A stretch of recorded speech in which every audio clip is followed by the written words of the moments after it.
5:47 p.m. on a Friday. The clock on the wall chimed softly, blending with the steady patter of rain outside. Claire Dawson froze in the middle of her tiny kitchen, a mug of cold coffee still in her hand. Her phone buzzed for the third time, and when she finally looked at the screen, her breath caught in her throat. "Grandma Ruth left the entire house to you." For a moment, everything blurred. Her pulse raced as the familiar scent of old wood and biscotti filled her memory, pulling her back to those quiet afternoons spent by her grandmother's side. The house on Briar Hill Drive, the only place she had ever truly felt loved, was now hers. But before a single drop of joy could sink in, a sharp chill ran down her spine. She knew, without a doubt, that her family would never accept this. The phone buzzed again, then again. A flood of messages filled the screen.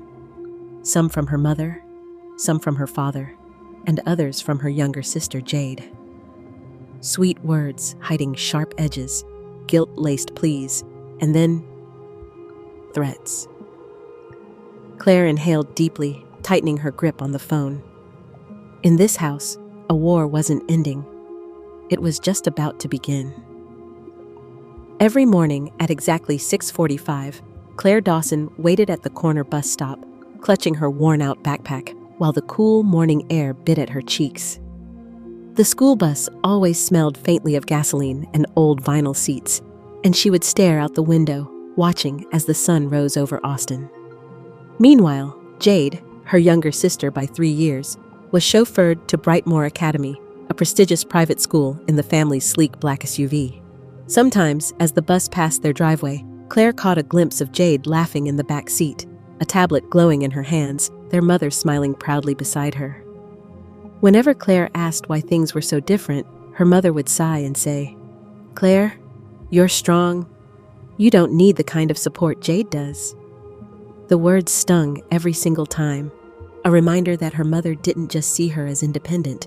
She saw her as someone unworthy of nurturing. Over the years, Claire stopped asking. It wasn't just about rides to school. It was about love, and Claire was starting to suspect that her family had quietly decided she didn't deserve as much of it. When Claire brought home her report card at the end of 8th grade, straight A's, for the 4th year in a row, her father barely glanced at it. "Good job," he said absently, his eyes already back on the TV, the glow of the football game reflecting in his glasses. But when Jade brought home a finger-painting project from kindergarten, their parents framed it and hung it in the living room like it was a priceless masterpiece.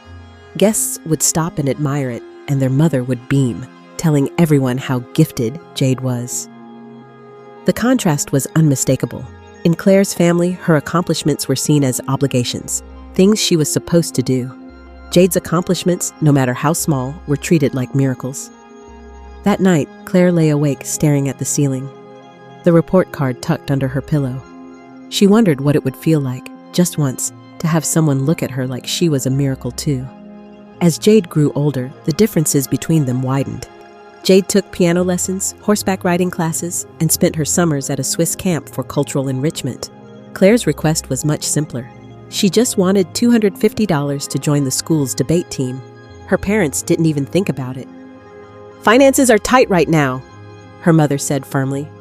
2 weeks later, Jade's birthday arrived, and with it came a brand new MacBook Pro, top of the line, nearly $20,800.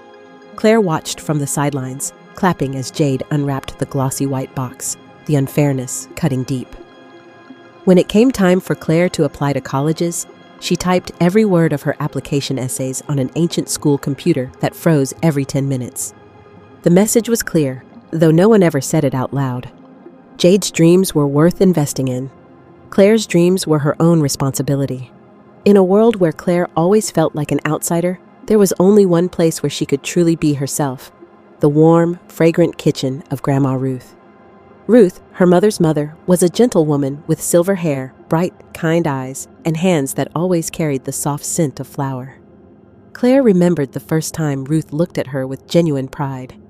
She had brought over a small robot kit she'd assembled on her own. Ruth listened intently as Claire explained each part, then smiled and said, "You are a remarkable child, Claire. a rare, analytical mind. It was the very first compliment Claire had ever received, and it came from the person she loved most. Ruth didn't just listen. She saw through the invisible emptiness Claire carried inside. One afternoon, as they kneaded dough together, Ruth asked softly, "Do you ever feel left behind, Claire?" The question struck deep, leaving Claire speechless. In that moment, she knew Ruth was the only person who truly saw her. On quiet afternoons filled with the warm aroma of cinnamon and flour, Claire didn't just learn how to bake from Ruth. She absorbed lessons about life itself. Ruth's voice was always gentle, yet every word felt like a thread carefully stitching together the broken pieces of Claire's heart. One day, as they lined up fresh biscotti on a tray, Ruth met Claire's eyes and said, "Jade is the reflection they want to see in the mirror. You, my dear, you are the truth they're afraid to face." Claire froze, the words cutting through her like sunlight piercing through a storm. For the first time, she realized her parents' coldness wasn't her fault. Ruth continued, her tone steady and unyielding. "Don't try to be loved, Claire. Try to live true to yourself." Claire couldn't speak, but her heart swelled with a strange mixture of sorrow and strength. That night, she wrote Ruth's words in a small notebook and kept it with her for years. Those sentences became her compass, the quiet strength she would need for the storm that was about to come. From the moment Claire stepped foot on campus, she knew she could only depend on herself. With no support from her family, she juggled multiple jobs to cover her expenses. During the day, she worked at a small bookstore. In the evenings, she tutored high school students, and on weekends, she waited tables at a family-owned diner. Her schedule was exhausting, but Claire never complained. While her classmates joined clubs and attended parties, she quietly counted every dollar, carefully setting aside money for tuition and rent. Through sheer determination and relentless effort, Claire earned a full scholarship in finance. 4 years later, she graduated at the top of her class, tears of pride mingling with her triumphant smile. At the same time, Jade, who never had to think twice about money, was pursuing a communications degree. She switched majors 4 times, each change fully funded by their parents without a second thought. 2 paths, 2 lives. Same family, but worlds apart. On her 23rd birthday, Claire sat alone in her tiny rented room, staring at a steaming bowl of instant noodles. There was no cake, no gifts, not even a simple happy birthday from her family. She lit a single store-bought candle, blew it out, and quietly whispered a wish to herself.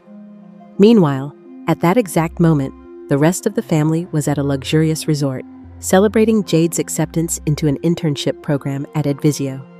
Social media lit up with pictures of champagne glasses and laughter, while Claire faded further into the background, unseen and unheard. On the day of Claire's college graduation, her family didn't show up. Instead, she received a single flat text message. "Congrats." No hugs, no proud smiles. Just silence. A cold, invisible distance that stretched so wide, Claire no longer had the strength to bridge it. Despite the growing chasm between Claire and her parents, one thread of love remained. Grandma Ruth. When Claire passed the grueling CFP exam, her certified financial planner license, a small package arrived at her door. Inside was a box of homemade biscotti and a handwritten note that read, "I always believed in you." Just a few simple words, but to Claire, they meant everything. Ruth also kept Claire's very first business card in a small glass frame on her dresser. When Claire learned about it, she was overcome with emotion, tears stinging her eyes.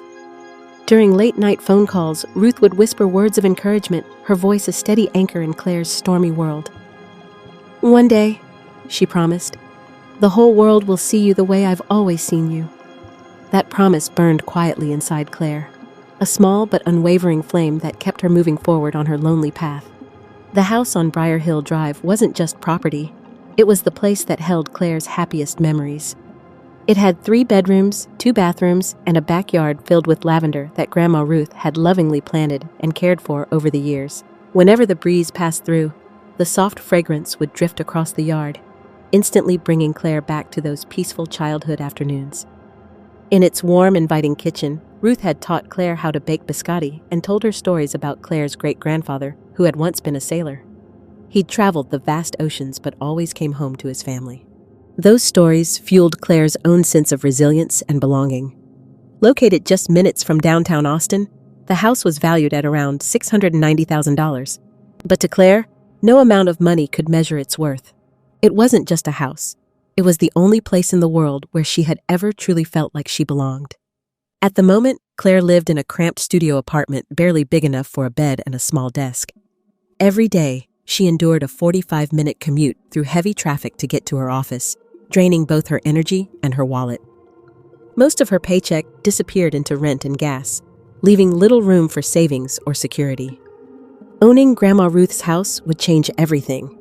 Claire could save $2,200 a month, a life-changing sum that would allow her to finally stabilize her finances and plan for the future.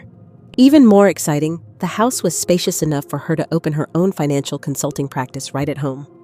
No more expensive office rentals, no more juggling bills to keep her dreams afloat. She imagined mornings filled with sunlight streaming through the kitchen windows, welcoming clients into the very space where Ruth used to bake cookies.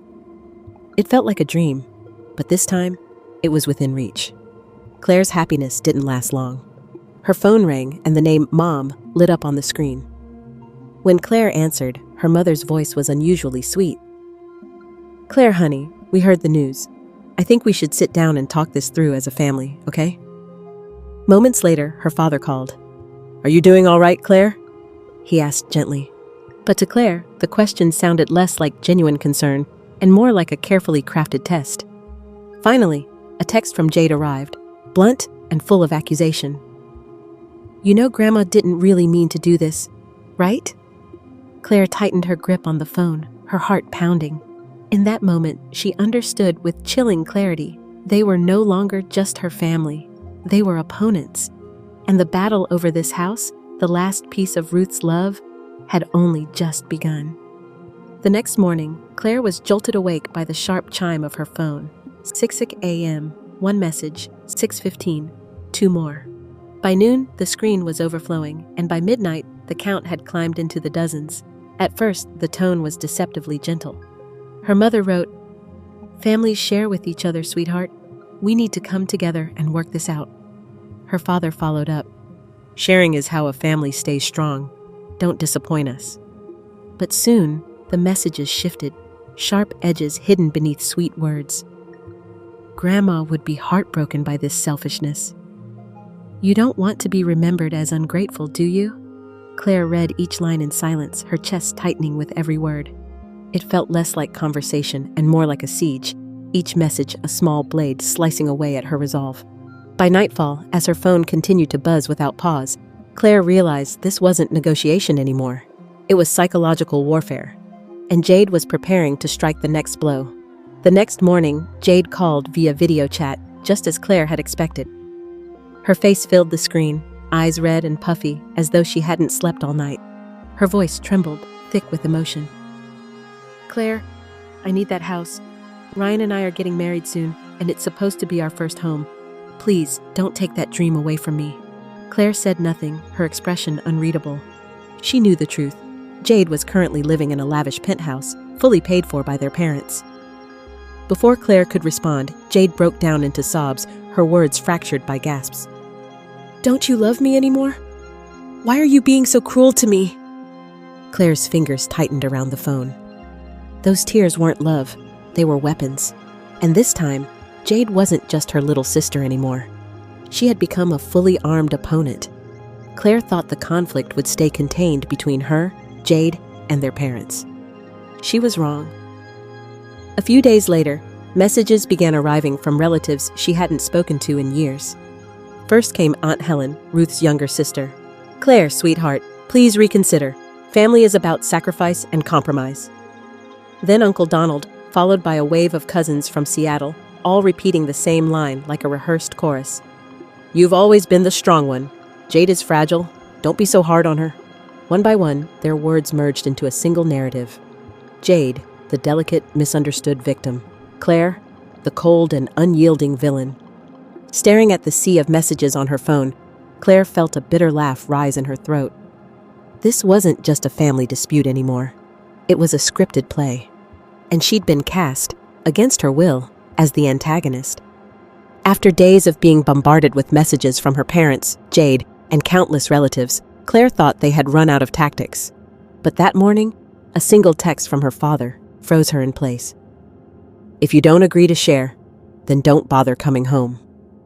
Before she could even process the words, another message came through, this time from her mother, colder and sharper than the first.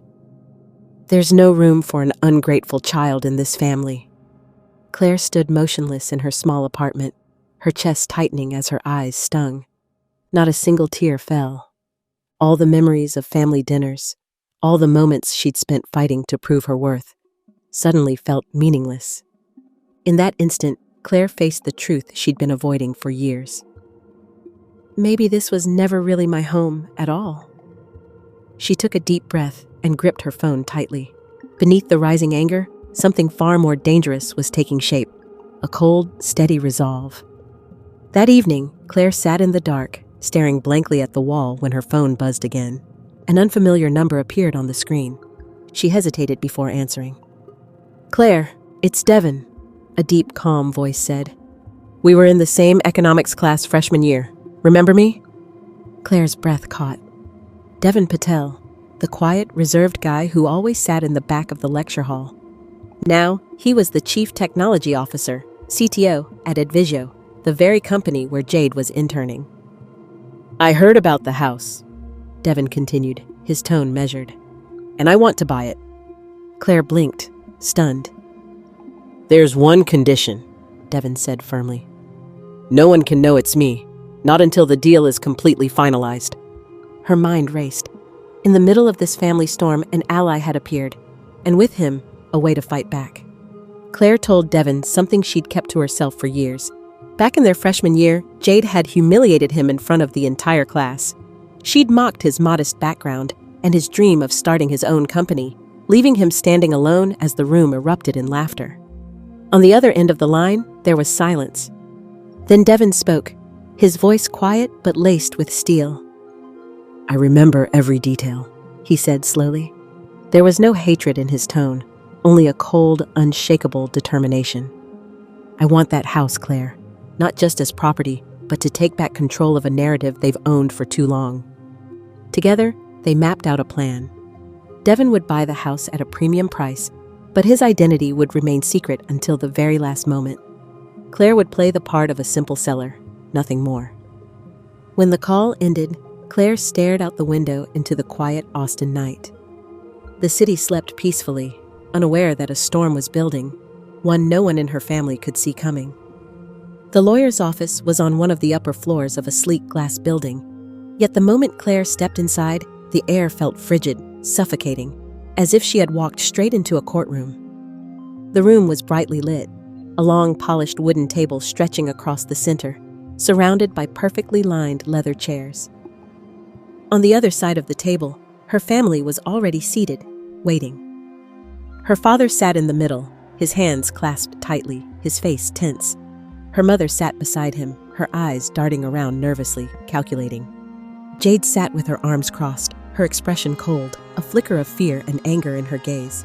Next to them was a man in a gray suit, the family's private lawyer, and a woman with perfectly styled blonde hair and striking red lipstick, wearing a name tag that read, Mrs. Bloom, a well-known real estate agent in the area.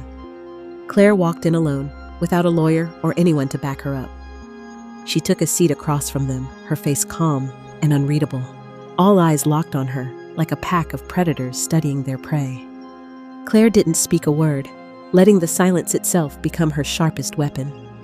The family's lawyer began, his voice cold and calculated, every word laced with accusation.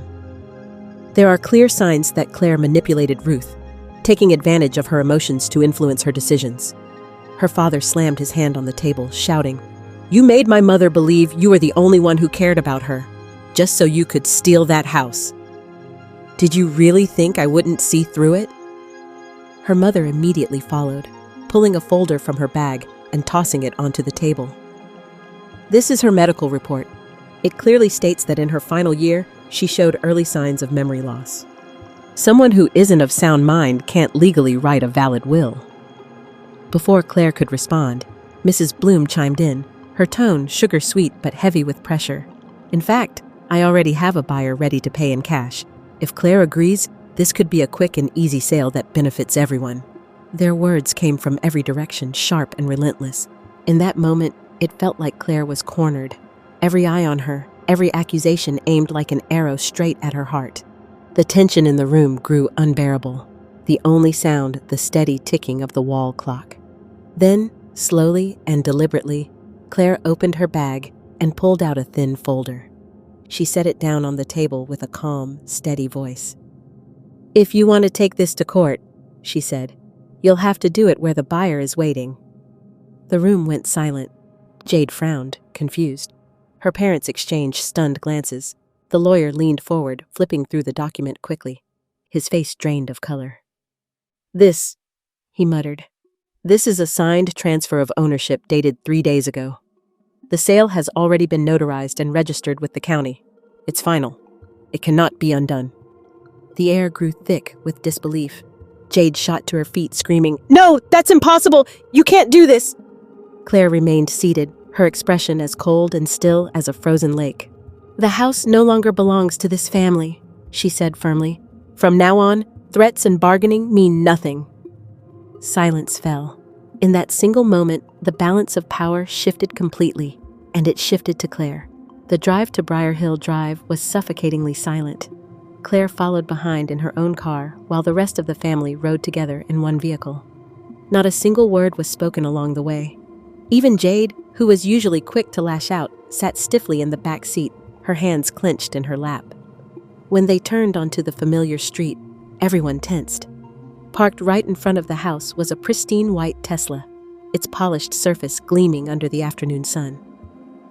As the cars came to a stop, Claire noticed a tall figure standing near the porch. Devin Patel stood calmly with his hands in his pockets, his posture relaxed yet radiating quiet confidence, like a man who had been waiting for this exact moment. Jade stepped out of the car, her eyes immediately drawn to the unfamiliar Tesla.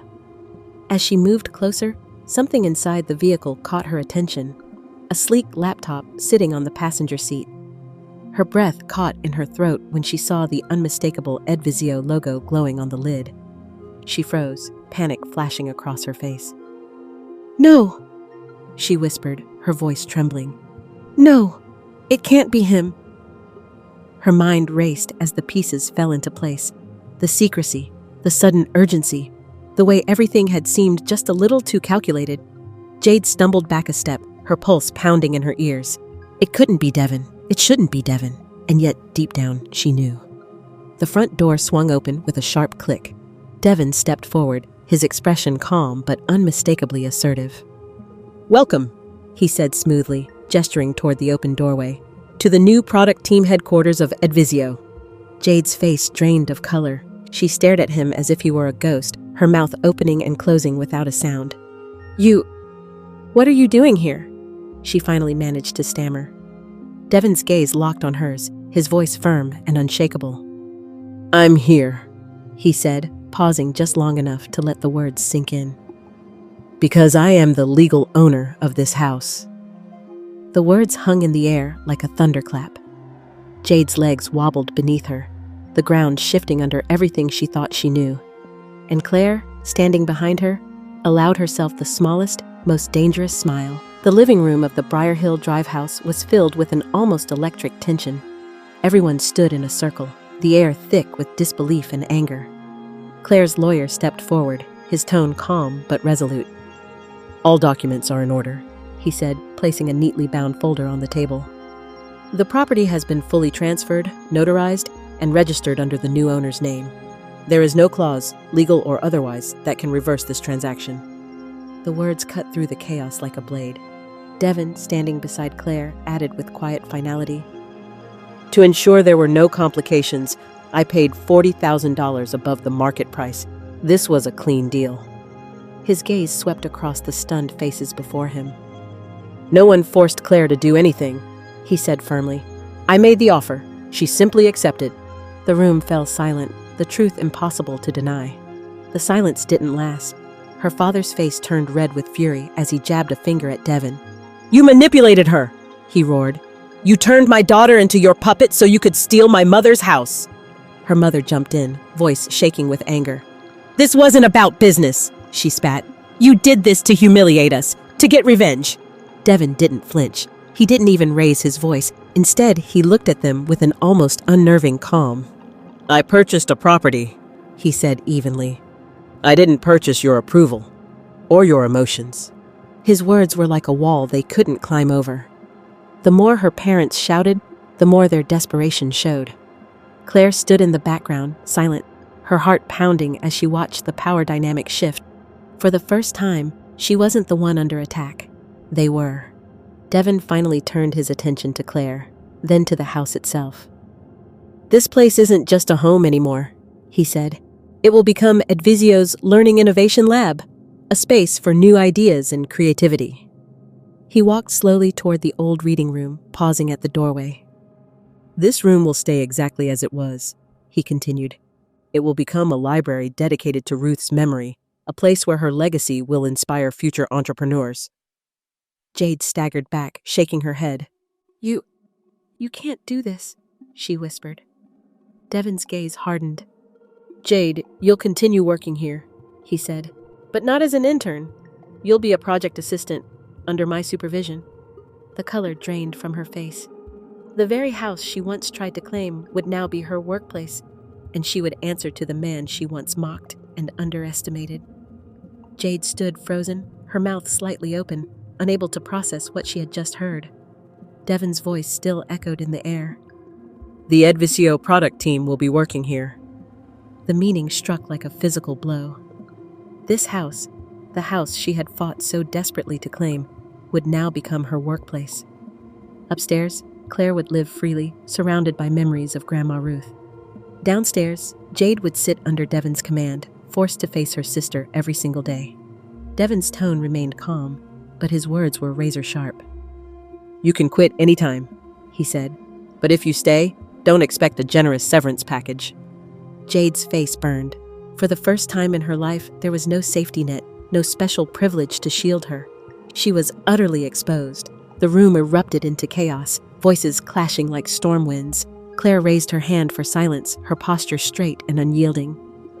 "I did nothing wrong," she said, her voice steady. "I simply kept what was rightfully mine." Her father's face twisted with rage. "You destroyed this family," he shouted, pounding his fist on the table. Claire turned to him, her expression cold. "You still have Jade, don't you?" she replied quietly. Her mother stepped forward, eyes glistening with tears and fury. Claire met her gaze, unwavering. "You once promised to cut me off completely," she said.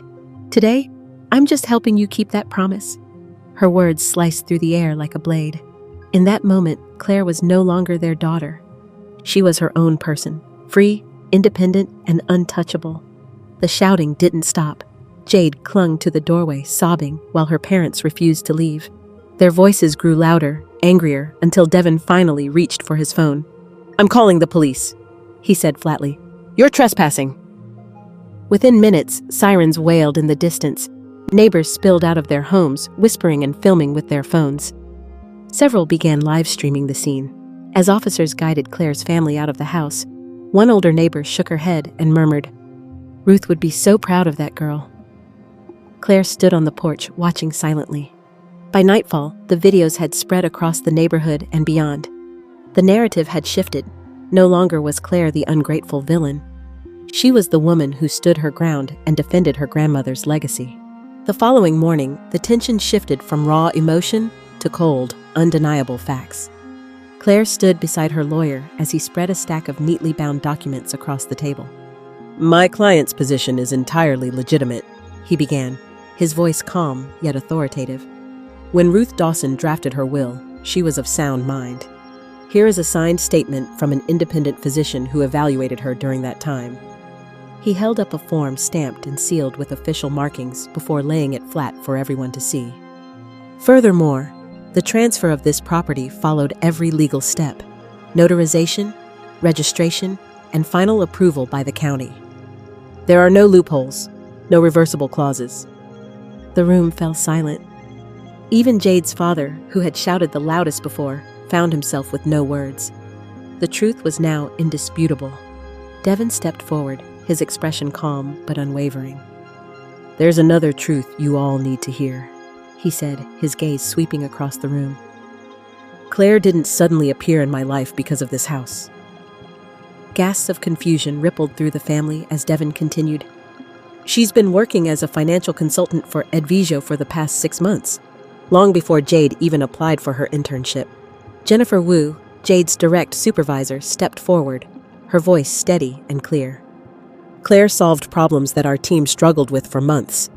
She's proven herself with skill and integrity," Jennifer declared. "If you want to know who truly earned their place here, it's Claire. I would trust her with anything." Jade's lips trembled, but no defense came. The contrast between sisters had never been starker. Just when Claire thought it was over, the door opened and an older woman with warm, weathered hands walked in. Mrs. Susan, Ruth's next-door neighbor. "Every week I saw Claire visit," Mrs. Susan said, her voice heavy with emotion. She cleaned the garden, brought groceries, sometimes even baked cookies for her grandmother. She was there through every season.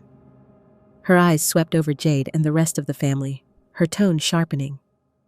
"Everyone in this neighborhood knows Ruth had 2 granddaughters, but only one ever truly showed up for her." One by one, other neighbors stepped forward, echoing her testimony. The image was now complete. Claire as the devoted granddaughter, supported by the entire community, while her family stood isolated and exposed in their greed. Devin placed a single sheet of paper on the table, sliding it toward Claire with a measured calm. "This house was never meant to be taken away from you," he said, his voice steady. "Which is why there's an additional clause in our agreement." Claire's eyes scanned the document. It wasn't a traditional sale contract. Devin had arranged for her to live here as an honorary tenant for the symbolic rent of $100 per month. The lease was valid for 10 years, with an option for Claire to buy back the house at its original price once the term ended. Claire's throat tightened. Devin hadn't stolen her home. He had protected it, ensuring that she could keep Ruth's memories alive within these walls. Claire's lawyer then produced another set of papers, his tone solemn. "This is Ruth Dawson's official will," he announced. "It includes a very specific statement." He read aloud. "There are no provisions for division. Gregory and Martha will fight for this house. I want to make sure they have no claim to it." A hush fell over the room. Ruth had foreseen everything, her son and daughter-in-law's greed, their inevitable attempts to wrest control away. That was why she left the property entirely to Claire, the only one who had ever truly loved and cared for her. Jade's parents stood frozen, mouths opening and closing, but no words came. There was nothing left to argue. Claire clutched the paper, her grandmother's foresight washing over her like a bittersweet blessing. Finally, Devin addressed the group with a calm finality. "Edvisio will be moving its operations back to headquarters in 6 months," he explained. His gaze landed on Jade, unflinching. "Your position here isn't guaranteed. If you want to stay, you'll need to earn it through performance, not favoritism." Jade's lips trembled, but she said nothing. Devin turned to Claire, his voice softening. "And you will remain here, just as Ruth intended. This house is yours to live in, to cherish." As the family left, bitter and silent, Claire stood on the porch, breathing in the lavender-scented air. For the first time, she felt truly at peace. By the next morning, the drama at Briar Hill Drive had spread far beyond the neighborhood. The videos of police escorting Claire's parents and Jade from the house were everywhere, shared, commented on, and dissected by strangers who didn't even know them. In a desperate attempt to control the narrative, Claire's mother posted a bitter message on Facebook. A daughter born with a heart of ice. No gratitude, no family loyalty. But the comments told a different story. Neighbors and friends flooded the thread with support for Claire. "We all saw the truth. Claire was the only one who cared for Ruth. Stop blaming her for what you did." Even Aunt Helen called Claire directly, her voice warm and reassuring. "You did the right thing, sweetheart. Don't let them make you doubt yourself." Monday morning arrived with a strange mix of familiarity and change. Claire brewed coffee in Grandma Ruth's old kitchen, surrounded by the scent of lavender and memories. For the first time, she didn't have to rush across town. Her consulting work began right here at home, in a space filled with warmth and purpose. Downstairs, Jade sat frozen in her car for 10 full minutes, gripping the steering wheel, eyes red and puffy from a night of crying. When she finally walked in, her steps were hesitant. The first Advisio team meeting was held in what used to be the family living room. From the staircase, Claire watched silently as Jade took her seat, not as the favored daughter, but as an ordinary employee, judged solely on her performance. That evening, Claire found Jade sitting alone on the back steps, hugging her knees. "This isn't fair," Jade whispered, her voice hoarse. "You've ruined everything." Claire sat beside her, her tone calm but unwavering. "No, Jade. What's unfair is that you spent your whole life believing you deserved more than me." Jade slowly lifted her tear-streaked face. "I'm your older sister," Claire continued, her voice softening. "And for 20 years, I wasn't allowed to be that. Starting now, things will be different." Jade didn't respond. She just sat in silence, staring into the dark, the truth finally sinking in. The house on Briar Hill Drive felt different now. Every morning at precisely 9 o'clock, Jade hurried down the stairs and out the door, no longer cushioned by her family's protection. There were no excuses anymore, no one to cover for her mistakes. She clocked in like everyone else, blending into the sea of employees who barely gave her a second glance. Upstairs, Claire embraced a quieter life. She brewed tea, tended to the lavender garden Ruth had once cherished, and met with clients online from the cozy study room. It was as though one staircase separated two worlds. Below, tension and deadlines. Above, peace and healing. For the first time, Claire felt truly at home while Jade fought to prove she even belonged. As the weeks passed, Jade's confident facade began to crumble. Her projects lacked depth, her presentations fell flat, and whispers started circulating around the office. Colleagues who once treated her with cautious respect now eyed her with open skepticism. During a particularly brutal meeting, Jennifer Wu, her team lead, didn't mince words. "Maybe this is the first time you've had to succeed on your own," she said, her tone sharp but matter-of-fact. The words stung, but they were true. Without the title of the boss's daughter, Jade was just another employee. Each day felt heavier than the last, and Jade's once bright energy dimmed into a quiet, fragile desperation. The pressure wasn't just breaking her career, it was breaking her spirit. When Christmas arrived, the silence was deafening. No calls, no cheerful family messages. The only text Claire received was from her mother, and it wasn't a greeting. "You're missing Jade's engagement party," it read, cold and clipped. Claire sat in the garden under a sky scattered with winter stars, sipping warm tea and listening to Ruth's old jazz records.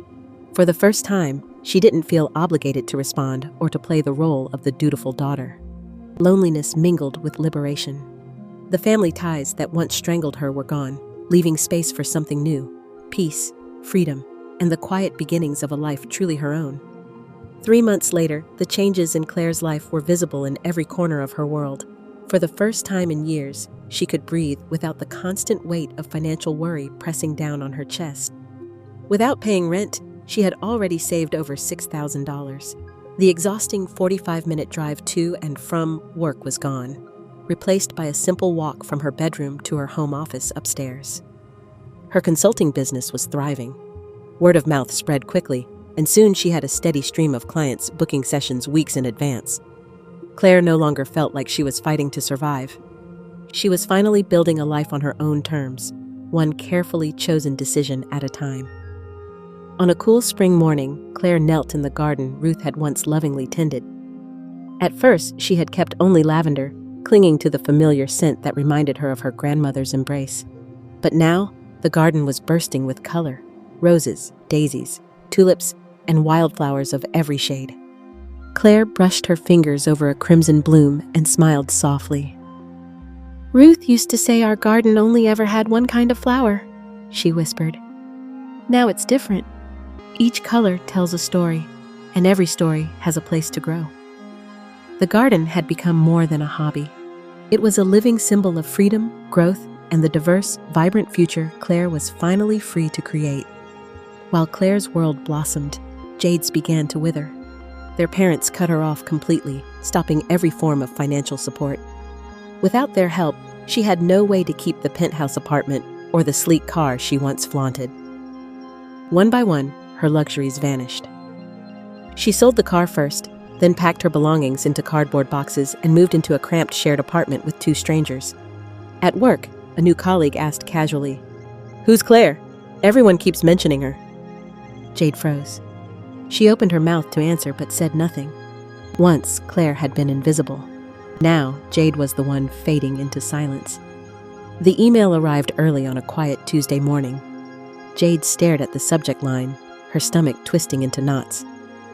Termination notice, effective immediately. Her trembling hands clicked it open.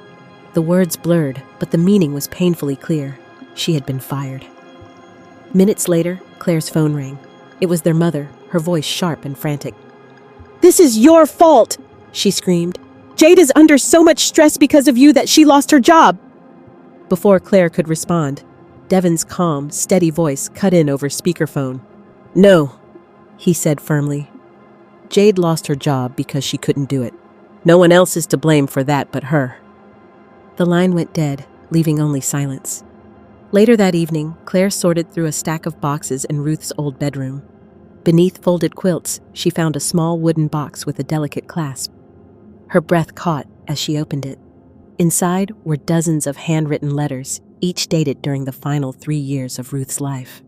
Claire unfolded the first one carefully.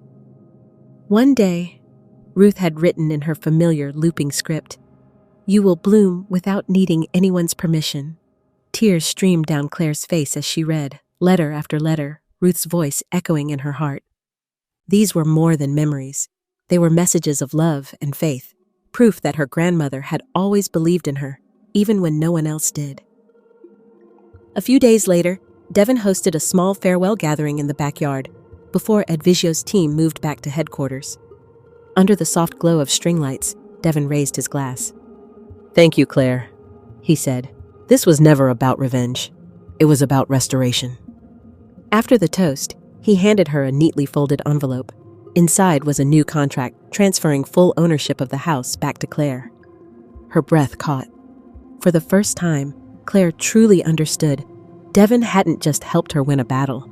He had given her the chance to reclaim her past and her future. And now, it was entirely, undeniably hers. The house was silent, truly silent, for the first time in months. Claire woke to soft morning light streaming through her window, the kind of light that used to feel harsh when paired with the chaos below. Now, there were no footsteps rushing for meetings, no clipped voices echoing up the staircase. She padded barefoot into the kitchen, brewing her morning coffee in the same pot Grandma Ruth once used. When she opened the window, a gentle breeze carried the scent of lavender and roses from the garden outside. For the first time, this place felt like hers. Not just a house she had to defend, but a safe, warm home where she could simply exist, without fear, without conflict, without apology.